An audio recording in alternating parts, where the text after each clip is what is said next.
Our relationship, I think at that point, things were coming down on us pretty hard, and we started to take care of each other a lot more. Yeah. We did 72, though. There are moments in television history that the cameras were never supposed to capture.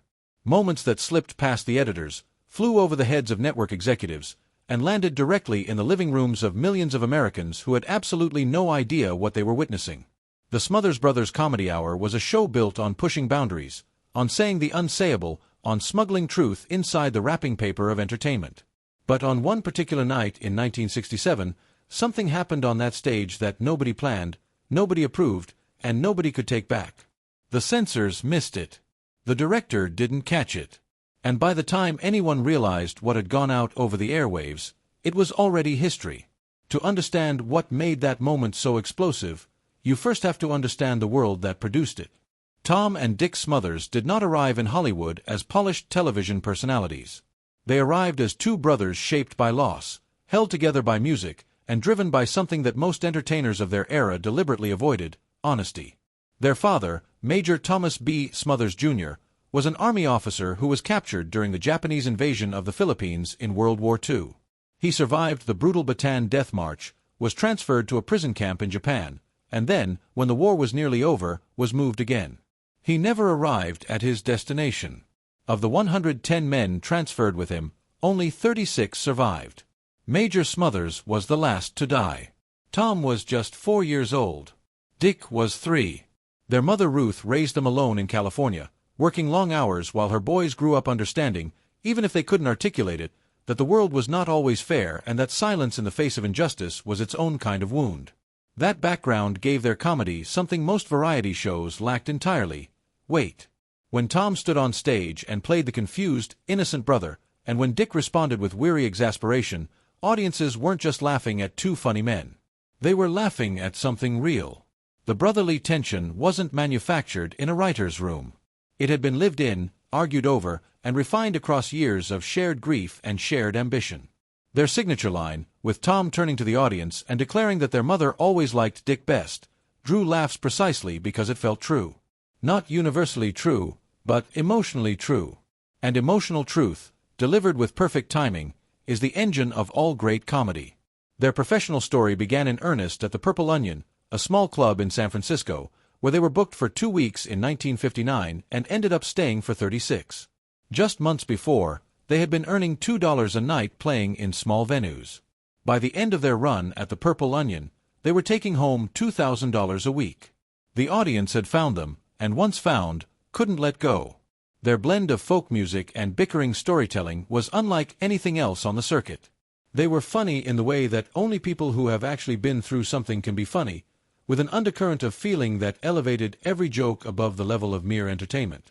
By the mid-1960s, CBS was in serious trouble on Sunday nights. NBC's Bonanza was pulling in a quarter of all American television viewers, and it had already dismantled 2 CBS programs that were supposed to compete with it. The network needed something different. Something younger, fresher, and bold enough to make audiences feel like they were watching something genuinely alive. Tom and Dick Smothers were the answer, but Tom had a condition before signing. He wanted creative control. CBS, desperate for a hit, agreed. That decision would define the next 2 years of American television history and ultimately tear the relationship between the brothers and the network apart entirely. The Smothers Brothers Comedy Hour premiered on February 5, 1967, and within 2 weeks it had done something that seemed almost impossible. It beat Bonanza in the ratings. Younger viewers flooded in. Advertisers celebrated. And Tom Smothers, armed with the creative freedom he had negotiated, began building something that looked like a variety show on the surface but functioned more like a weekly act of resistance underneath. The show made jokes about the Vietnam War at a time when criticizing the war on national television was considered almost treasonous. It invited folk singers who had been blacklisted from the airwaves. It mocked sitting presidents and sitting senators and the whole machinery of political power that had convinced itself it was beyond mockery. Every episode felt like a letter smuggled out of occupied territory. The writing staff the brothers assembled was extraordinary. Steve Martin was one of the early writers, still years away from the arrow through the head and the sold-out arenas. Rob Reiner was there. Lorne Michaels, who would go on to create Saturday Night Live, was learning his craft in those rooms. David Steinberg wrote material that made CBS executives reach for their antacids. These were young people who believed comedy could do more than entertain. It could challenge, disturb, and ultimately change how people understood their world. The Smothers brothers gave them a stage and told them to use it. What emerged was a kind of television that had never quite existed before and has rarely existed since. CBS, of course, pushed back. The network assigned censors to review every script, every lyric, every joke before it could air. Tom and Dick turned the censorship itself into material, staging sketches where an on-screen character with giant scissors literally cut performers off mid-sentence, leaving only silence on screen. CBS refused to air that sketch.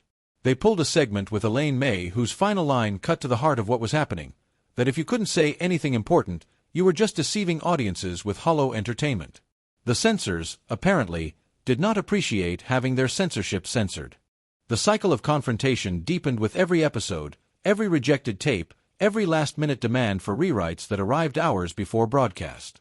And then came September 17, 1967, and the night everything went sideways in a way that nobody, not the brothers, not the censors, not the director, not even the band themselves, had fully anticipated.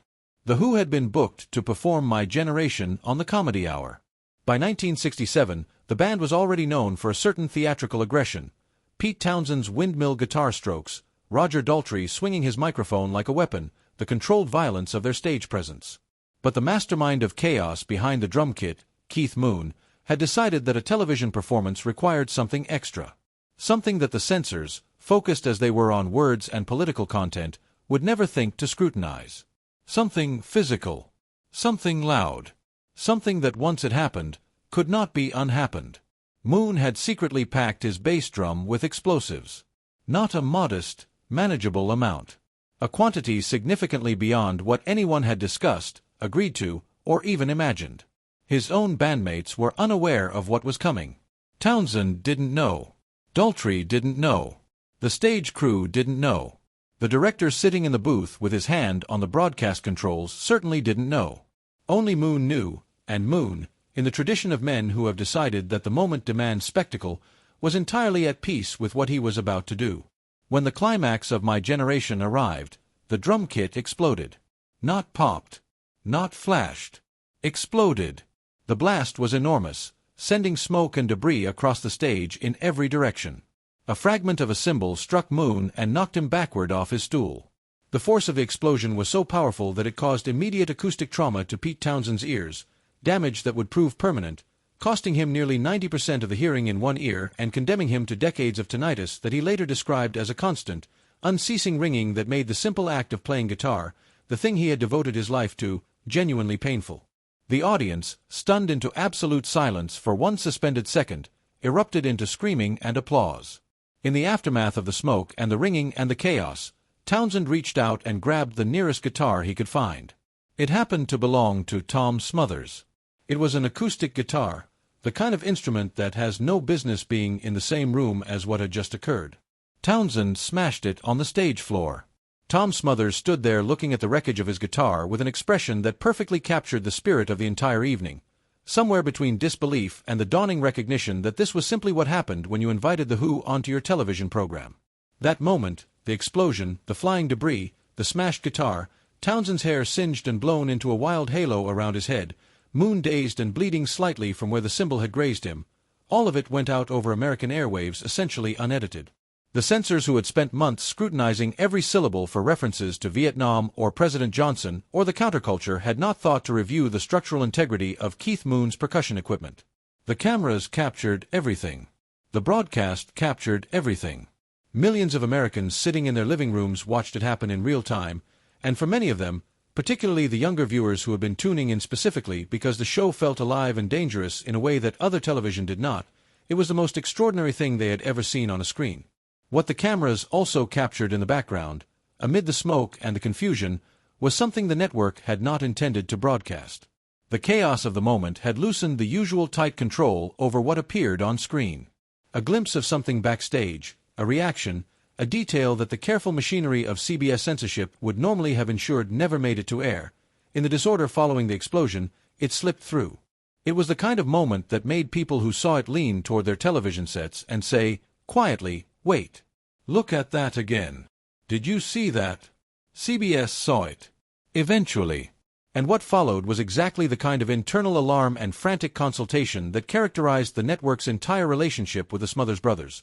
A relationship built on the premise that entertainment could be controlled, that performance could be scripted all the way to its edges, and that nothing genuinely unexpected would ever find its way through the tight cordon of network oversight onto the screens of ordinary Americans.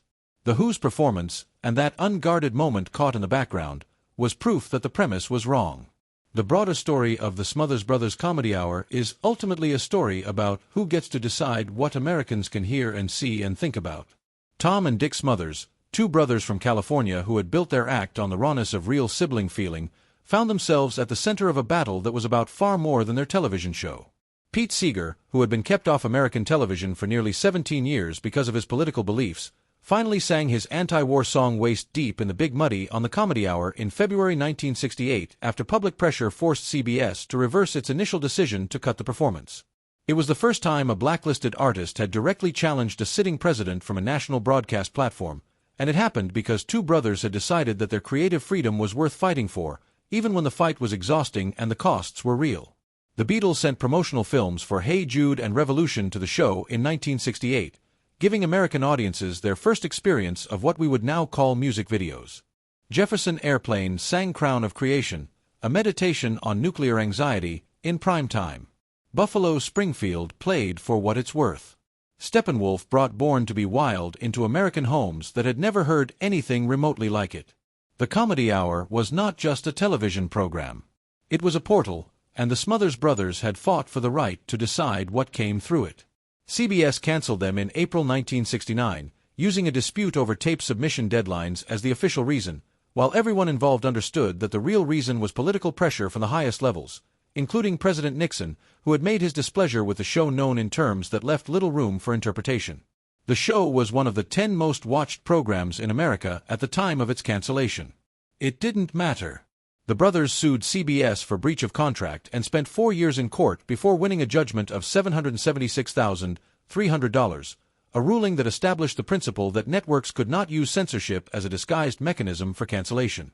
They won the legal argument. They had already lost the platform.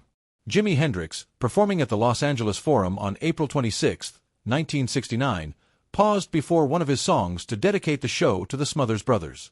He called them heroes. It was a remarkable gesture from a man who had very little need to look outside himself for material, and it spoke to what the Comedy Hour had meant to the artists and musicians who had found, in Tom and Dick Smothers, two television hosts willing to stand between them and the network's reflexive impulse to smooth everything down to a safe, unchallenging surface. The archive of the Smothers Brothers, containing contracts, legal documents, photographs, recordings, and the paper trail of their long war with CBS, was accepted by UC Santa Barbara's Performing Arts Collection in the fall of 2022. It sits there now as evidence of what American television almost allowed itself to become in the late 1960s before deciding, finally, that it was more comfortable with hee-haw. The show that replaced the Comedy Hour on CBS ran for 23 seasons.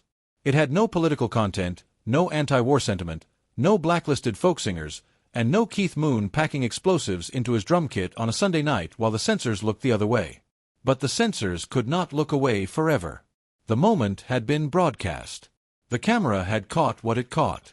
And for everyone who was watching on September 17, 1967, when the stage filled with smoke and Pete Townshend's hair stood on end and Tom Smothers stared at the ruins of his acoustic guitar with that expression of absolute bewilderment, the Smothers Brothers Comedy Hour had proved something that no amount of network intervention could unprove. Some things, once they happen, cannot be edited out of history. You just have to look again.